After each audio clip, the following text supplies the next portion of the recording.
வணக்கம். இப்போ பார்த்தீங்கன்னா, சின்ன வயசு பசங்கலாம் ரொம்ப டயர்ட் ஆயிடுறாங்க. என்ன காரணம் பார்த்தீங்கன்னா, எப்போ ஹெல்த்தியா சாப்பிட்டா பரவால்ல. டேஸ்டியா சாப்பிடணும்னு பழகுறாங்க. டேஸ்டினாக்கா வச்சு ஒரு வேளை சாப்பிடலாம் டேஸ்டி. எல்லா நேரமும் நம்ம டேஸ்டியா சாப்பிட்டு பழகுறதுனால என்ன ஆயிடுதுன்னா, ஹெல்த்தி ஃபுட் வந்து நம்ம அவாய்ட் பண்ண ஆரம்பிச்சுரும். அதனால உடம்புக்கு தேவையான சத்து எதுவுமே நம்மளுக்கு கிடைக்கிறதில்ல. அதனால எந்த வேலைக்கும் முக்கியத்துவம் குடுத்தாலும், அந்த வேலைய முழுமையா செய்ய முடியறதில்ல. இதுக்கு என்ன காரணம் பார்த்தீங்கன்னா, நம்ம ஹெல்த்தி ஃபுட் எடுக்கணும்.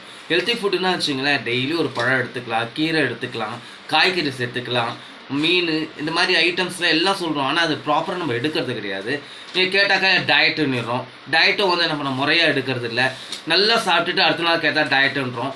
ஸோ டயட்டுன்றது நம்ம வந்து ஒரு குறிப்பிட்ட நேரத்துக்கு இதுதான் இந்த உணவு தான் சாப்பிடணும், இந்த உணவு தான் அவாய்ட் பண்ணணும்னு இருக்கு. ஏன்னா ஒரு நாள் ஃபுல்லாக ஹெவியாக சாப்பிட்டு அடுத்த நாள் டயட் இருக்கிறது ஒரு பிரயோஜனமும் கிடையாது.